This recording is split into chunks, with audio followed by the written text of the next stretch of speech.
Sino dito ang magising pa at nakabasa nga ng story yung napakahaba ng revelation about sa real score kay Anthony Jennings at Maris Racal. So po, ang ex ni Anthony Jennings na si Jam Villanueva ay isiniwalat ang katotohanan sa mga rumors na kumakalat noon about kay Anthony at kay Maris. And OMG, actually hindi ko kinaya mga best. Guys, kayo ba anong masasabi ninyo? Nakakaloka. So ito yung umpisa ng IG story ni Jam. Well, hindi natin mapakita dito yung conversation, but I'm pretty sure may kita nyo yan online kasi kalat na talaga. And I don't know kung paano ito malalagpasan or malulusutan ng dalawa ni Anthony at ni Maris. Napakalaking issue nito or pagsabog kahit ako nagulat. Kasi hindi ko talaga in-expect yung mga conversation na yon na nabasa ko.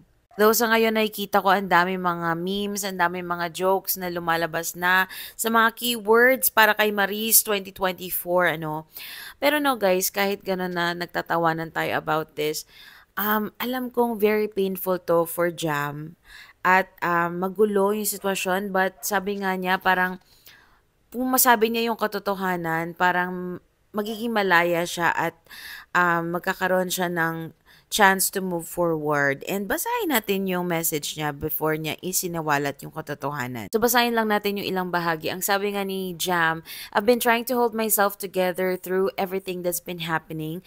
But after hearing all the things being said about me, about my character, about my intentions, and even my family, I can't stay silent any longer. It's been deeply painful and I know it's no longer just about me.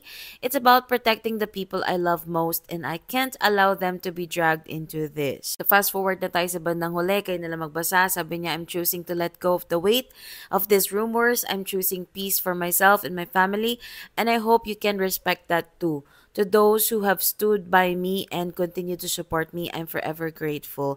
I hope this helps you understand where I'm coming from. And honestly, nung nakita ko yung conversations, grabe. Nalungkot ako, nagulat ako, hindi ko in-expect yun. Grabe, medyo wild talaga.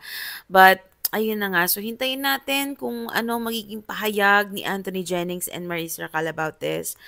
Oh my gosh. So, kayo ba? I-comment nyo na kung anong masasabi ninyo. Pero, I pray for Jam for healing and sana maka-move on na siya and yung total healing talaga sa puso niya sa nangyaring ito. So ngayon, yan muna ang ating Showbiz Balita for today's video and don't forget to follow for more viral news and Showbiz Chika. Bye-bye.